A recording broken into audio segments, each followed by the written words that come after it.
I was holding a pregnancy test when the hospital called. Negative. Again. 10 years of trying. Mrs. Carter, your husband didn't survive the surgery. Heart attack. 42 years old. Gone. I dropped the test in the trash, slid down the bathroom wall. 10 years, 5 IVF cycles, all for nothing. 3 days after his funeral, a Facebook message from a woman I'd never met. I'm sorry for your loss. We need to talk about Marcus. It's about our son. Our son. We didn't have a son. That was the whole problem. I typed back, wrong person. Then she sent a photo. 9-year-old boy on a bicycle. My husband's eyes. Exact same shape. Same amber fleck. My hands started shaking. His birthday cake in the background. June 15th. 9 years ago. Our first IVF cycle year. His name is Tyler, she wrote. Marcus has been in his life since birth. I thought you knew. He said you had an arrangement. An arrangement. She called me. I'm Vanessa. I met Marcus at work. When I got pregnant, he said you knew, that you couldn't have children, that you agreed. I'm infertile? That's what he told me. I hung up. Tyler was born during my first IVF cycle, while I injected hormones, while I cried over failed embryos. Marcus was becoming a father, not with me. 24 hours later, another message. Different woman. I'm Keisha. Marcus was the father of my daughter Zara. She's 6. He told me he was divorced. 6 years old. Born during our third IVF cycle. The one that almost killed me. Ovarian hyperstimulation syndrome. Hospitalized for a week. Marcus visited daily. Said, we'll get through this together. While Keisha was pregnant. She sent photos. Marcus holding a newborn. Hospital scrubs. Pure joy on his face. The look I'd imagined for our baby. I called my sister Rachel. Marcus had children, 2 that I know of. She arrived 30 minutes later, found me on the kitchen floor, staring at photos, children with my husband's face. He lied for 10 years while I blamed myself. That night I couldn't sleep. Every appointment, every injection, every time Marcus said, we're just unlucky. He wasn't unlucky. He was a liar. Next morning, the doorbell rang. Funeral day. A woman holding a toddler. Little boy. My husband's dimples. Are you Maya? I'm Lisa.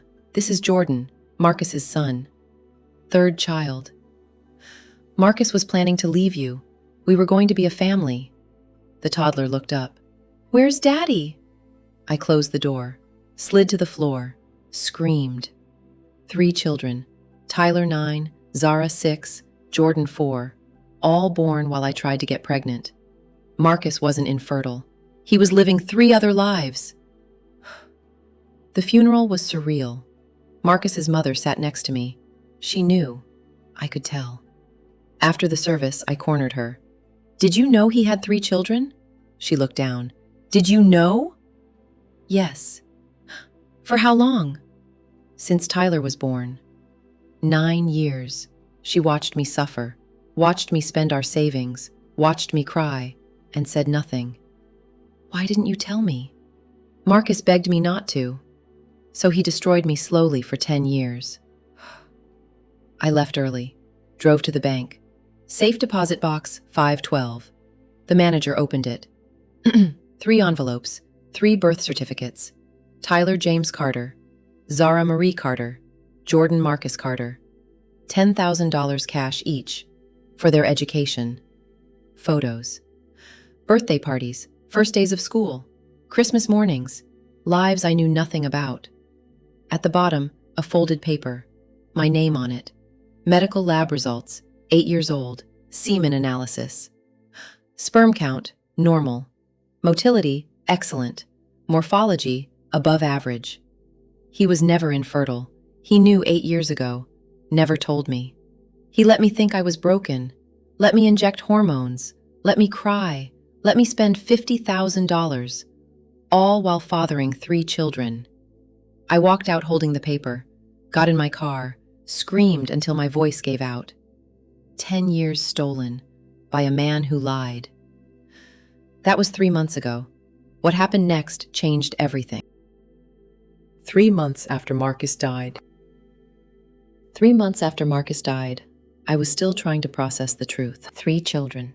3 women who thought they knew my husband. None of us really did. I started with Vanessa. She was the first to reach out. The mother of Tyler, the 9-year-old. We met at a coffee shop. Neutral territory. She arrived early, sat in the corner booth.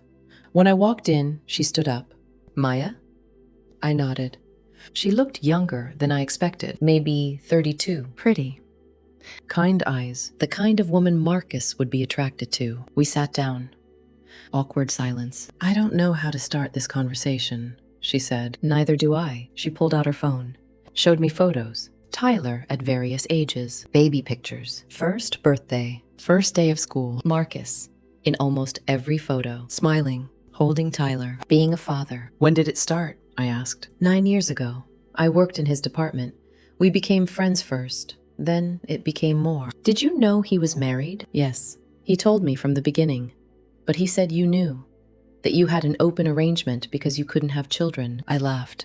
Bitter, harsh. I didn't know. And we definitely didn't have an arrangement. Her face went pale. Oh my God. I'm so sorry. He told me you were okay with it, that you'd given him permission to have biological children elsewhere. I spent 10 years trying to get pregnant.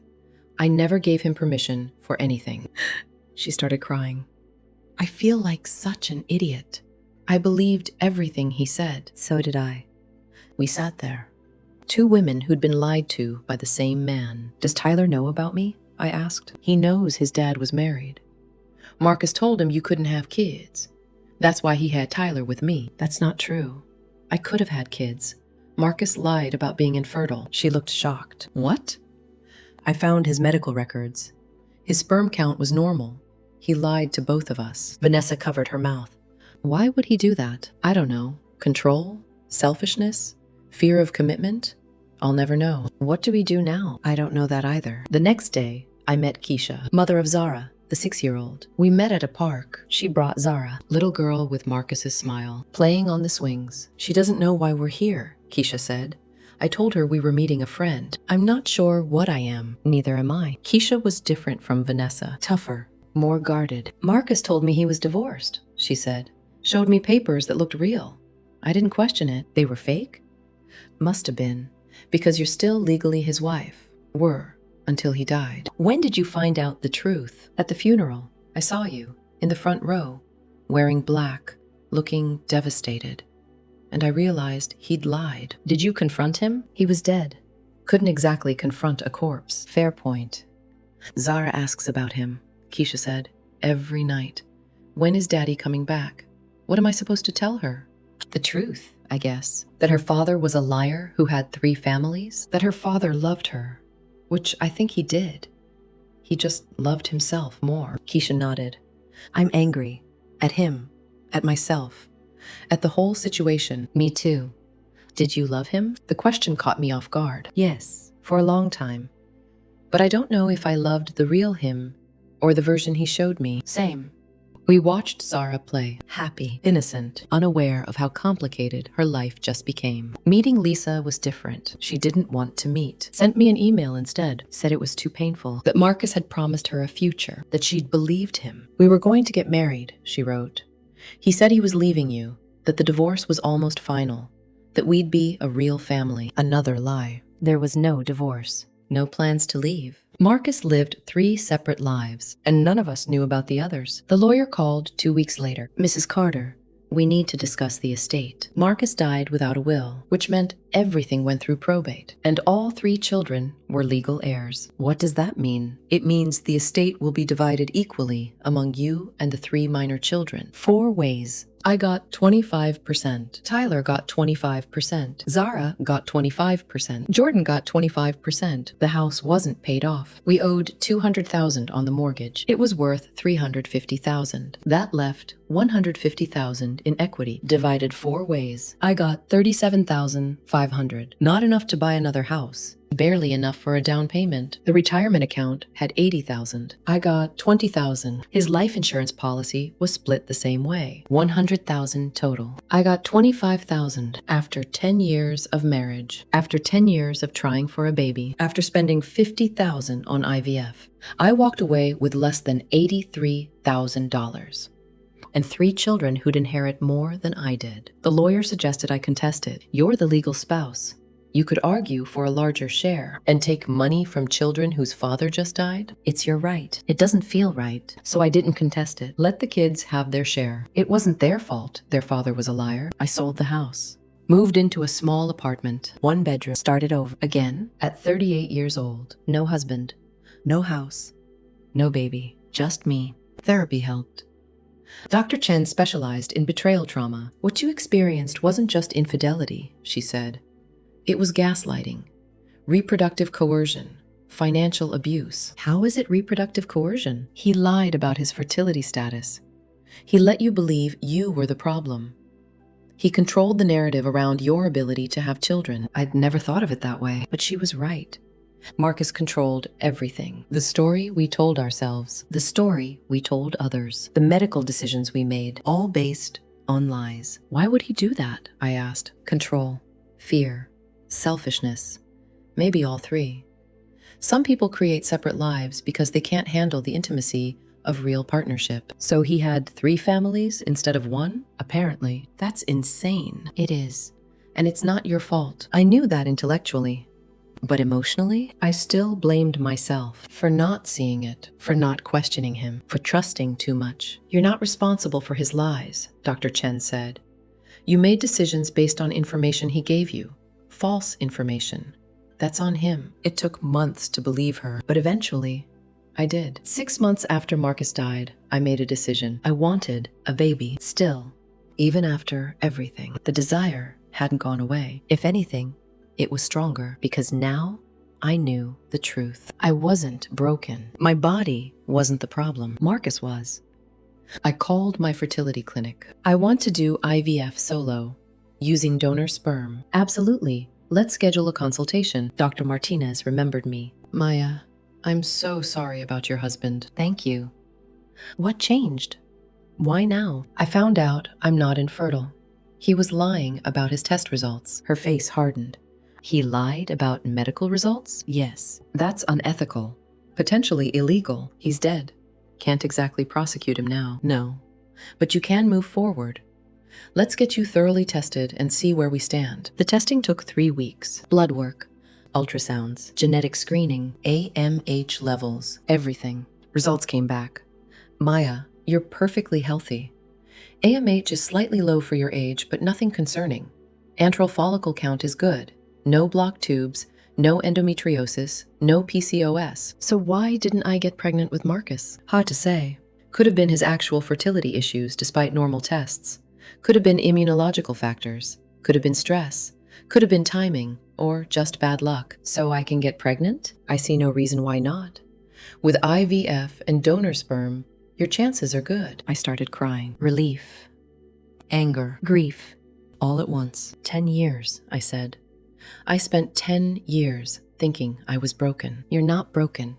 You never were. I picked a donor, spent hours looking at profiles, finally chose donor 8379. Engineer, 6'1", brown hair, blue eyes, played piano, no genetic red flags. Extended profile said he donated to help families. That felt important. Someone who wanted to help. Unlike Marcus, the cycle started in October. Birth control pills first, then stims, Gonalef, and Menopur. This time felt different. No pressure, no partner to coordinate with, no lies, just me, taking control of my future. Retrieval happened on a cold Tuesday morning. They got 14 eggs. 11 were mature, 9 fertilized. 6 made it to day 5. We recommend transferring 1. Dr. Martinez said. Just 1? At your age, transferring 2 increases the risk of multiples, but the chance of twins is about 15% with 2 embryos. Single embryo transfer has a 42% success rate for your age. Let's do 1. I don't want to risk twins. We transferred the best one. Grade 4 AA blastocyst. Perfect morphology. I watched on the ultrasound, saw the flash as they released the embryo. My potential child inside me. Finally. The 2-week wait was torture, worse than any previous wait, because this time, it was all on me. No partner to share the anxiety. No one to hold my hand at 3 a.m. when I couldn't sleep. Just me. Rachel came over every night, brought dinner, distracted me. You're going to be a great mom, she said. If it works, it'll work. I feel it. Day 9. I couldn't wait anymore. Bought a pregnancy test. Woke up at 6 a.m. Peed on the stick. Set it on the counter. Walked out. 3 minutes felt like 3 hours. Timer went off. I walked back in. Picked up the test. 2 lines. Faint, but there. I took 4 more tests. All positive. I called Rachel. I'm pregnant. She screamed. Actual screaming. Oh my God. Are you sure? 5 tests. All positive. Maya! This is incredible. Beta day was 2 days later. I went to the clinic at 8 a.m. They drew blood. Called at noon. Congratulations, Maya. Your beta is 184. Pregnant. Really pregnant. Second beta 2 days later. 396. Perfect doubling. Week 6 ultrasound. 1 heartbeat. Strong. 132 beats per minute. I stared at the screen. That tiny flicker. My baby. Made from my determination, my choice, my refusal to give up. I started crying. Dr. Martinez smiled. Congratulations, Mama. The pregnancy was smooth, no complications, no drama, just steady growth. Week 12, genetic testing normal. Week 16, anatomy scan perfect. Week 20, gender reveal. It's a girl, the technician said. A daughter. I was having a daughter, alone. And it felt exactly right. I told Vanessa. Felt like she deserved to know. That's wonderful, she said. Marcus would have been happy for you. Would he? I think so. In his own twisted way, he wanted you to be happy. He had a funny way of showing it. He was complicated. He was a liar. That too. I didn't tell Keisha or Lisa. We weren't close. Didn't need to be. Their connection was to Marcus. Mine was to myself now. Labor started at 39 weeks. Water broke at 2 a.m. on a Thursday. Rachel drove me to the hospital, stayed with me through everything, held my hand during contractions, reminded me to breathe. You're doing amazing, she said. This hurts. I know, but you're so close. My daughter was born at 7:23 a.m. 6 pounds, 9 ounces, 19 inches long. Perfect. They placed her on my chest. She opened her eyes, looked right at me. Hi, baby girl. I whispered. I'm your mama. And I was, finally. After 10 years, after betrayal, after loss, after everything, I was a mother. I named her Grace. Because grace is what saved me. Not religious grace, but the grace to forgive myself, to start over, to choose myself. Grace is 3 months old now, sleeping through the night, smiling at me when she wakes up. My entire world. Vanessa sent a gift. Baby blanket with Grace's name embroidered. Tyler wanted to send something, the note said. He's happy you got your baby. That made me cry. A 9-year-old boy, happy for the woman his father lied to. Kids are better than adults sometimes. I see Dr. Chen once a month still, processing everything. The grief. The anger, the relief. How are you feeling? She asked at my last session. Good. Really good. For the first time in years. What changed? I stopped waiting for someone else to give me what I wanted. I gave it to myself. That's powerful. It is. Do you still think about Marcus? Sometimes. But not with anger anymore. Just sadness. For him. For what he missed. For the truth he was too scared to live. That's healthy. I hope so. Last week, I joined a support group for women experiencing infertility. Shared my story. The whole thing. 10 years of trying. Marcus's lies. The 3 children. The discovery after death. Starting over alone. Getting pregnant with donor sperm. Grace.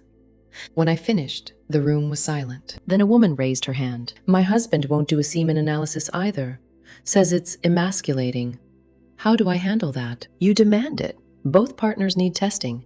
If he refuses, that's a red flag. Another woman spoke up. I've been trying for 5 years. My husband says we're just unlucky. But something feels off. Trust that feeling. Look at his medical records. Ask questions.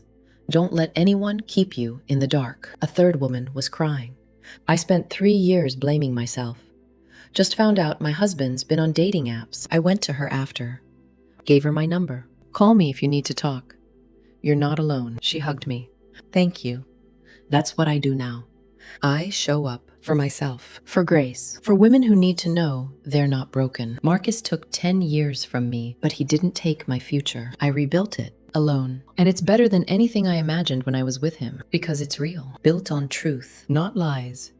Grace will grow up knowing her story, that she was wanted, chosen, fought for, that her mother refused to give up, even when everything fell apart, even when the truth shattered her world, even when starting over seemed impossible. She'll know that strength isn't about having a partner, it's about having yourself. And I have myself now, fully. For the first time in 10 years, that's worth more than anything Marcus ever gave me or took away. If you're trying to conceive and something feels wrong, trust yourself. Visit www.theinfertilitysecrets.com to learn the 7 signs of ovulation your doctor never told you about. Understand your body, your cycle, your power. Demand full testing for both partners. Demand honesty about results. Demand transparency in your relationship. Don't spend years blaming yourself like I did. Don't let anyone control the narrative about your fertility. Don't give your power away to someone who doesn't deserve it. I spent 10 years thinking I was defective, broken, unable to create life. I wasn't, and neither are you. Your body is capable of incredible things, but you need the truth to move forward. Not lies,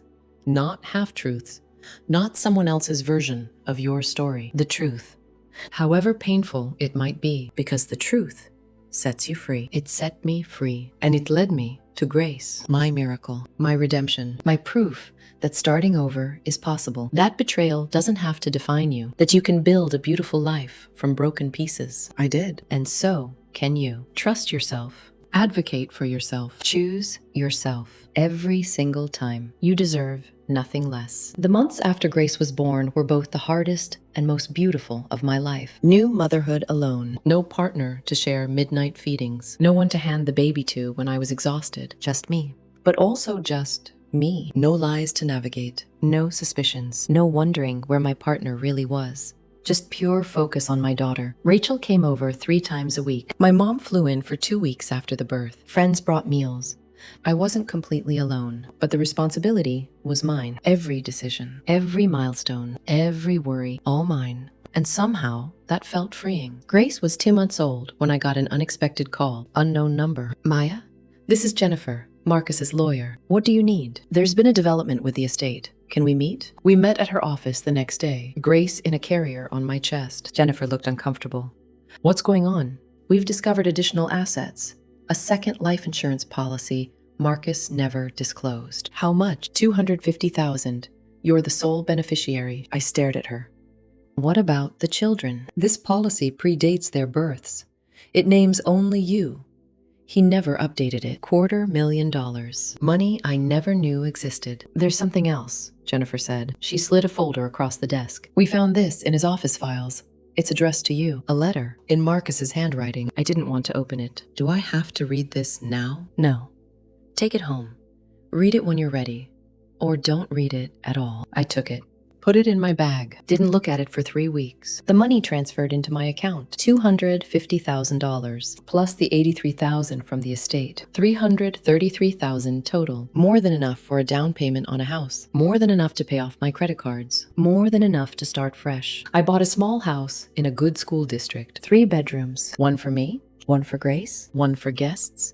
Small yard, quiet street, safe neighborhood. The first house that was truly mine. No Marcus, no lies, no memories of failed attempts at conception. Just me and Grace, starting new. The letter sat in my nightstand drawer for 2 months. Every time I opened the drawer, I saw it, but I couldn't bring myself to read it. What could he possibly say? What explanation could justify 10 years of lies? Finally, one night after putting Grace to bed, I opened it. "Maya, if you're reading this, I'm gone.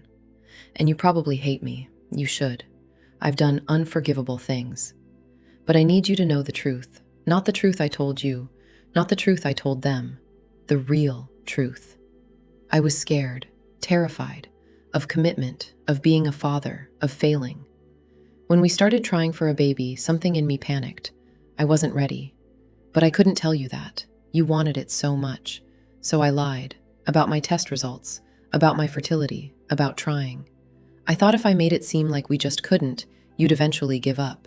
But you didn't. You kept trying, kept hoping, kept believing, and I kept lying. Vanessa was a mistake that became Tyler. Keisha was another mistake that became Zara. Lisa was a third. Each time I thought I could control it, keep it separate, be a father to them without you knowing, without having to face what I'd done to you. I told myself you were better off not knowing, that ignorance was kindness. But it wasn't. It was cowardice, pure cowardice. I'm sorry for the lies, for the wasted years, for making you think you were broken. You weren't. You never were. I was. I am. If there's any mercy in the universe, you'll find happiness, real happiness, with someone who deserves you, or alone, or however you choose, just not with the ghost of me. I don't deserve your forgiveness. I don't even deserve your memory, but I wanted you to know, even if it's too late, even if it changes nothing. I'm sorry, Marcus. I read it 3 times, then I burned it in the fireplace, watched his words turn to ash. Sorry wasn't enough. Explanation wasn't enough. Nothing was enough. But at least I knew he was scared. Selfish, cowardly. And I spent 10 years paying for his fear, but not anymore. Grace started sleeping through the night at 4 months, solid 7 hours. Life became easier, more predictable. I started working again, part-time, from home. Freelance graphic design, something I'd done before Marcus, before marriage, before trying to become someone's mother, consumed my entire life. I remembered I had other skills, other interests, other parts of myself that got buried. I rediscovered them, painting, reading, running. Things I'd stopped doing because every spare moment was spent on fertility. Now I had space to be more than just woman trying to conceive. I was Maya, mother, designer, artist, runner, friend, daughter, sister, whole. Vanessa reached out when Tyler turned 10. He wants to meet you, if you're comfortable. I thought about it for a week. Okay, but I need to do it on my terms. We met at a park. Tyler brought a soccer ball, tall for his age. Marcus's build. Hi, he said shyly. Hi, Tyler. Mom said you knew my dad. I was married to him. Oh, that's weird. Yeah, it is. We sat on a bench while he played. He asks about Marcus all the time, Vanessa said. I don't know what to tell him. Tell him the truth. Age-appropriate truth. That his dad lied to everyone. That his dad was complicated. Made mistakes. Loved him. But hurt people. Will you tell him about Grace? Someday. When he's older, when he can understand. Tyler kicked the ball toward us. Want to play? Sure. I stood up, kicked the ball back, played for 20 minutes. This kid who existed because my husband lied, who looked so much like Marcus, it hurt, but who was also just a kid, innocent, not responsible for his father's choices. When we finished, he hugged Vanessa, looked at me. Thanks for playing. You're welcome. As they walked away, I felt something unexpected. Peace. Tyler wasn't my enemy, neither was Vanessa. They were just people, caught in Marcus's web. Like me, Grace turned 1. Small party at home. Rachel and her family, my mom, a few friends. Grace smashed a pink cake with her tiny fists, laughed. Covered in frosting. Perfect chaos. I took 1,000,000 photos. This moment, this child, this life I built. Better than any fantasy I had with Marcus, because it was real. 2 years after Marcus died, I started dating, tentatively, carefully. A guy from a coffee shop asked for my number. Nice smile, kind eyes. I have a daughter, I told him on the first date. That's great. I love kids. I'm also a single mom by choice. Used a donor. That's brave. It was necessary. We dated for 3 months. He was nice, but it didn't feel right. Something was missing. Not chemistry, not compatibility, just readiness. I wasn't ready. Might not be for a while, and that was okay. I didn't need a partner to be complete. I was already whole. 3 years after Marcus died, I testified in a class action lawsuit against the clinic that falsified his records. Turns out Marcus paid a lab tech to change his results. The tech did it for others too. Dozens of couples, all lied to, all manipulated. The lawsuit was settled. Each plaintiff got compensation. I got $50,000, blood money again. But I donated it to an infertility nonprofit for women who couldn't afford treatment. Let something good come from something terrible. Grace started preschool, 3 years old. Curious, brave. My little mirror. She asked about her daddy. Where is he? You don't have a daddy. You have me. And a donor who helped make you. What's a donor? Someone kind who helped people have babies. Oh.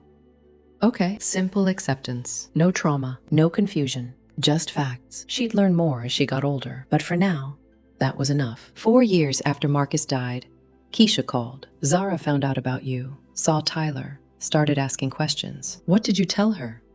The truth. That her dad was married. That you didn't know about her. How did she take it? She's angry. At him. At me.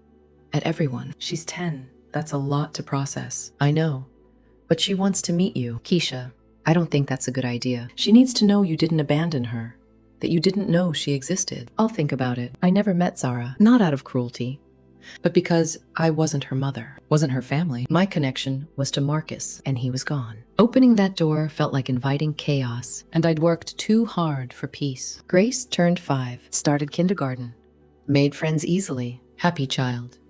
Secure. Loved. Everything I wanted for her. One day she came home with a drawing. This is our family. She'd drawn 2 stick figures. One big, one small. That's you. She pointed to the big one.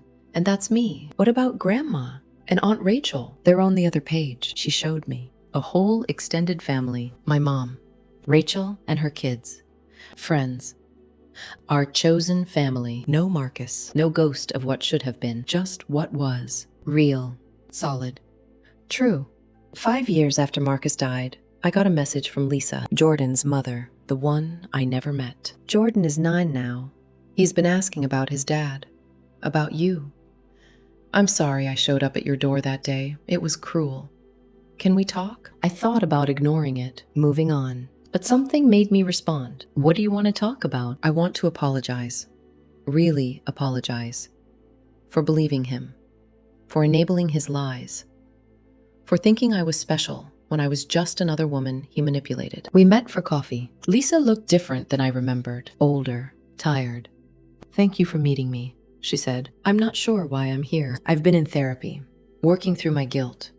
My therapist said I needed to face what I did, how I participated in hurting you. You didn't know I existed. I should have questioned why a married man was so available, why he could spend every Wednesday with us, why he never took us around his friends or family. He was good at lying. He was. But I was good at believing what I wanted to believe. We sat in silence. How's Jordan? I asked. He's good. Smart. Loves soccer like Marcus did. Asks about him constantly. What do you tell him? That his dad loved him, but made mistakes. Hurt people. Wasn't perfect. That's fair. He knows about you now. And Tyler. And Zara. How did he react? He was shocked. Then curious. Asked if he could meet you someday. Maybe. When he's older. When he can understand the complexity. Thank you for not hating him. He's innocent in all this. So are all the kids. Lisa started crying. I'm so sorry. For everything. For the pain I caused. Even unknowingly. I forgive you, I said. And I meant it. Not because she deserved it, but because I deserved peace. Forgiveness wasn't for her. It was for me. Grace is 7 now. 2nd grade. Reading chapter books. Playing soccer. Learning piano. Thriving. She asked about siblings last week. Why don't I have a brother or sister? Because it's just us. And that's perfect. But Tyler and Zara and Jordan all have siblings. She knew about them. I'd told her the basics. Age-appropriate version. Your dad had other children before he died. They're your half-siblings. Can I meet them? Someday. When you're older. Okay. She went back to her homework. No drama.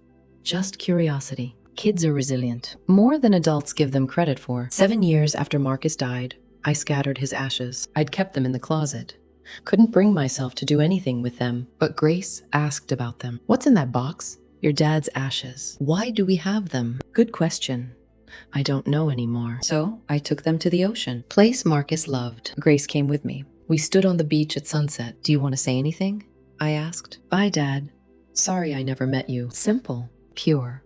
I opened the box. Let the wind take the ashes. Watched them disappear into the water. Bye, Marcus.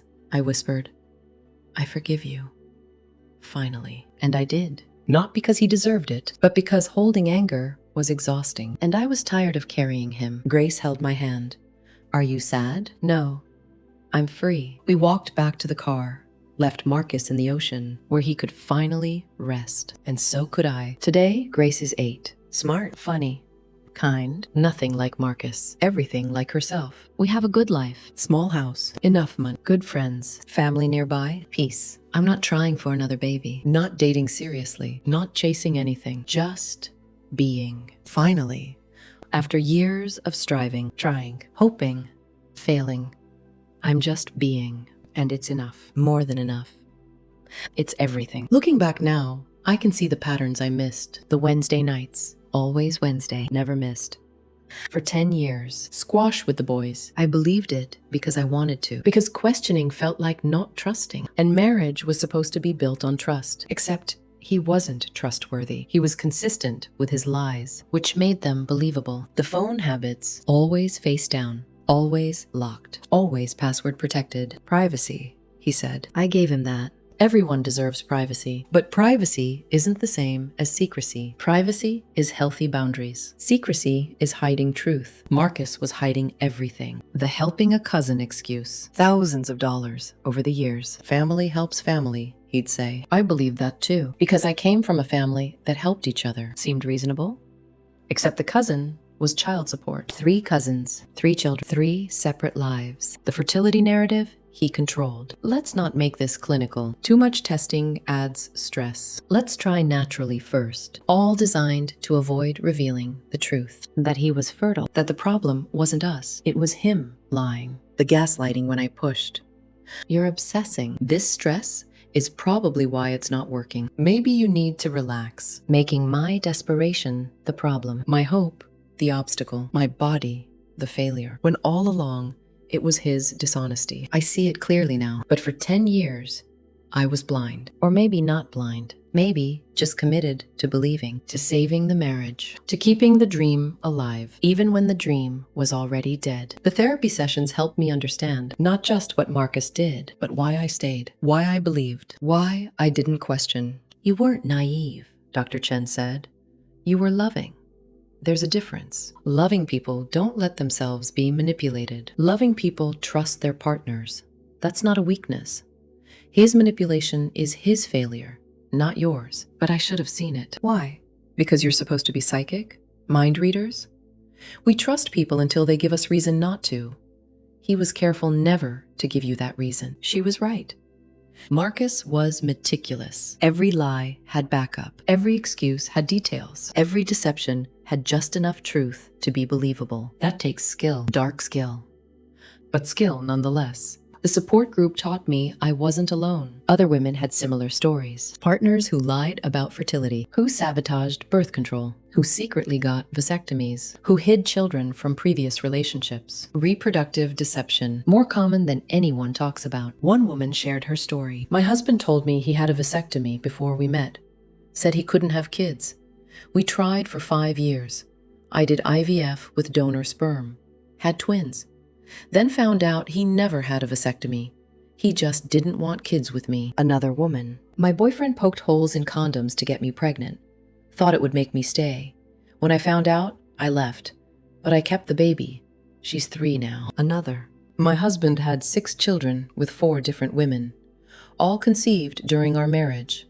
I found out when the state came after him for back child support. Betrayal comes in many forms, all devastating, all life-altering, all leaving scars, but also creating strength. Every woman in that room was a survivor, not a victim, a survivor who chose to keep going, to rebuild, to reclaim their power. That's what I became too, not Marcus's wife. Not Marcus's victim, a survivor who built something beautiful from ruins. Grace's pediatrician appointments were always bittersweet. She'd ask about family history. Any genetic conditions on father's side? I don't know.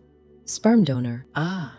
And mother's side? We'd go through my family. Diabetes, high blood pressure, cancer, normal stuff. But the gaps on his side bothered me. Not for me, for Grace. She deserved to know her full medical history. So I tracked down donor 8379's extended profile. Medical history detailed. No major concerns. Heart disease in grandfather, but nothing significant. I filed it away. For when she was older, for when she might need it. The donor clinic's policy allowed children to contact donors at 18. Grace could reach out then, if she wanted. But that was her choice, not mine. Her story to write. Tyler reached out when he turned 13. Can we talk?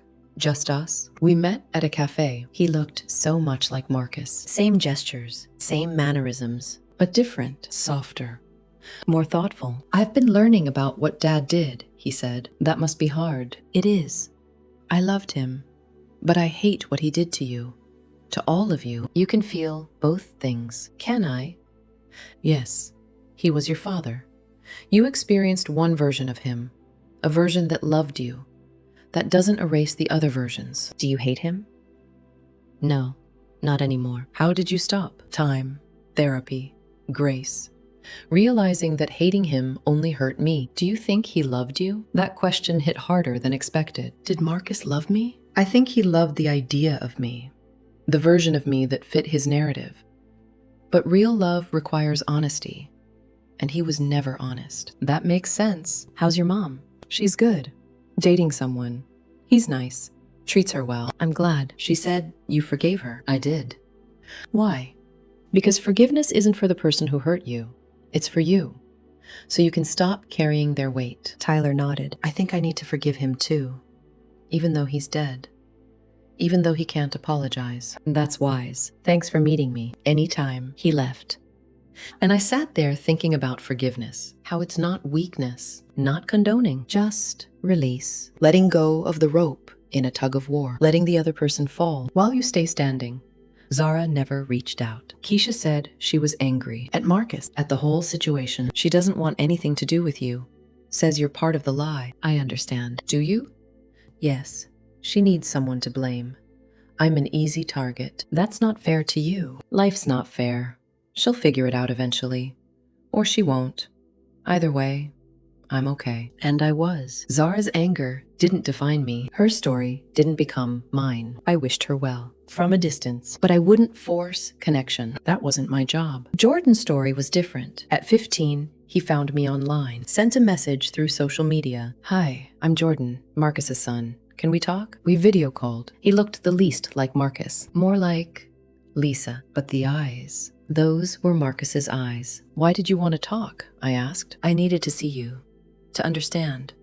Mom said you were kind. That you forgave her. I wanted to know why. Why what? Why you forgave her. Why you're not angry. My therapist says most people would be. I was angry. For a long time. But anger is exhausting. And it doesn't change anything. Do you think about my dad? Sometimes. Less now. Do you miss him? I miss who I thought he was. But that person didn't exist. That's sad. It is. I wish I'd met you when he was alive. Maybe things would have been different. Maybe. Or maybe everything happened exactly as it needed to. You believe that? I do now. We talked for an hour. About Marcus. About Grace. About life. He was thoughtful. Mature for 15. Thank you for talking to me, he said. Thank you for reaching out. Can we stay in touch? If you want. I do. You're part of my history. Even if we didn't know each other, then yes, we can stay in touch. And we did. Not often, but occasionally. Updates, questions, connection. Grace turned 10. Double digits. Growing up too fast. She asked to meet her half-siblings. I'm ready, I think. Are you sure? I want to know them. They're part of my story. So I arranged it. Contacted Vanessa. Contacted Keisha. Contacted Lisa. Grace wants to meet everyone. Would your kids be open to that? Tyler said yes immediately. Jordan said yes. Zara said no. She's still not ready, Keisha said. Maybe someday. That's okay. No pressure. We met at a park. Neutral territory. Tyler brought a soccer ball. Jordan brought a frisbee. Grace brought her nerves. What if they don't like me? They'll like you. You're likable. The boys arrived first. Tyler at 16. Jordan at 15. Both tall. Both nervous. Grace, these are your brothers. She looked up at them. You're big. Tyler laughed. You're little. I'm 10. I was little at 10 too. They played together for hours. Soccer, frisbee, tag. Just kids being kids. None of the drama, none of the history, just connection. Afterward, Grace was glowing. They're nice. They are. Can we see them again? If everyone wants to. I want to. And so began a new chapter. Siblings united by tragedy, but choosing relationship anyway. Vanessa and I became unlikely friends. Not close friends, but respectful, cooperative. Coordinating kid visits, sharing Marcus stories, laughing at the absurdity. He really did a number on all of us, she said once. He did. But look at these kids. They're amazing. They are. Maybe something good came from the chaos. Maybe. Lisa and I had a different relationship, more distant, more formal, but kind. Jordan needed both of us to be okay, so we were. For him, Keisha kept her distance, which I respected. Zara still wasn't ready. Maybe she never would be. That was her right. Grace understood. Zara doesn't want to know me? It's complicated for her. But I didn't do anything. No, but sometimes pain makes people put up walls. Give her time, okay? Grace was wise beyond her years. Marcus's death taught her empathy. His lies taught her the value of truth. His absence taught her that family isn't just blood, it's choice. And she chose love every time. 11 years after Marcus died, I'm finally ready to date seriously. Met someone. David. Divorced. 1 daughter. Honest. Kind. Nothing like Marcus. He knows my whole story. I told him on date 3. My husband lied about being infertile. Had 3 secret children. Died before I found out. I had Grace alone via donor sperm. Most men would run. David didn't. That's a lot. It is. Are you okay now? Yes, finally. Then the past is past. I'm interested in who you are now. Who I am now. Stronger, wiser, whole. We've been dating 6 months. He's met Grace. She likes him. He's not trying to be my dad. No, he's not. That's good. I don't need a dad. I have you. You do. But he's nice. He is. Maybe this goes somewhere. Maybe it doesn't. But I'm not scared anymore. Not desperate. Not willing to ignore red flags. I know my worth now. And I won't settle. Grace is thriving. 5th grade. Honor roll. Soccer team. Piano recitals. Happy. Secure. Loved. Everything I hoped for her. She knows her story. How she came to be, who her father was, who her donor is, all of it. Age-appropriate honesty. Do you wish you had a dad? I asked once. Sometimes. But I don't feel sad about it. I have you. And Uncle Tyler, and Uncle Jordan, and David now. And Grandma and Aunt Rachel. That's a lot of people. It is. Some kids have dads who are mean or absent. At least my dad was never mean. He was just gone. That's true. And my donor helped make me. That's pretty cool. It is. She's okay. Better than okay. Thriving. And that's all I ever wanted. 12 years after Marcus died, I'm at peace. Not the peace of forgetting. The peace of integrating. His lies are part of my story, but they're not my identity. His betrayal shaped me, but it doesn't define me. I'm more than what happened to me. I'm what I chose to do after. And I chose to keep going, to build, to love, to live. That's the real victory. Not that I survived, but that I thrived. Grace and I are enough, just us. But we're also open to siblings, to extended family, to David, to love in all its forms. Marcus tried to create separate worlds, but they all collided. And from that collision came connection. Tyler, Jordan, Grace, 3 kids who share DNA, who are building relationship despite everything. That's Marcus's legacy, not the lies, but the children who are better than he was. Kinder, braver, more honest. They're proof that we can rise above our origins, that we're not defined by our parents' mistakes, that we can choose differently. Tyler graduated high school last year, going to college for engineering. Smart, focused, good man. Jordan is thriving in high school. Athlete, scholar, kind soul. Zara is doing okay, according to Keisha. Still processing, still angry, but getting there. Grace is becoming herself, confident, curious, compassionate. All 4 of them are Marcus's children, but they're not his legacy of lies. They're the redemption, the hope, the proof that honesty matters. That truth heals. That love, real love, requires transparency. And I'm grateful, not for Marcus, but for what came after. For grace, for peace, for wholeness. For becoming the woman I was always meant to be. Not Marcus's wife, not Marcus's victim, just Maya. Mother, survivor, whole. If you're reading this and you're struggling with infertility, listen carefully. Demand both partners get tested, fully tested, not just basic screenings, comprehensive panels, and see the results yourself. Don't take anyone's word for it. Trust, but verify. If your partner refuses testing, that's a red flag, a big one. Medical decisions should be transparent, honest, shared. If someone won't be honest about their fertility, what else are they hiding? Visit www.theinfertilitysecrets.com to learn the 7 signs of ovulation, to understand your body, your cycle, your fertility. Knowledge is power, and you deserve all the power you can get. Don't spend years like I did, blaming yourself, thinking you're broken, carrying shame that isn't yours. Your body is capable. Your body is strong. Your body is enough. But you need truth to move forward. If something feels off, investigate. If your partner is secretive, ask questions. If stories don't add up, dig deeper. You're not being paranoid. You're being smart. I ignored my instincts for 10 years, told myself I was overthinking, being suspicious, not trusting enough. But my instincts were right. Something was off. I just didn't want to see it. Don't make my mistake. Trust yourself. Always.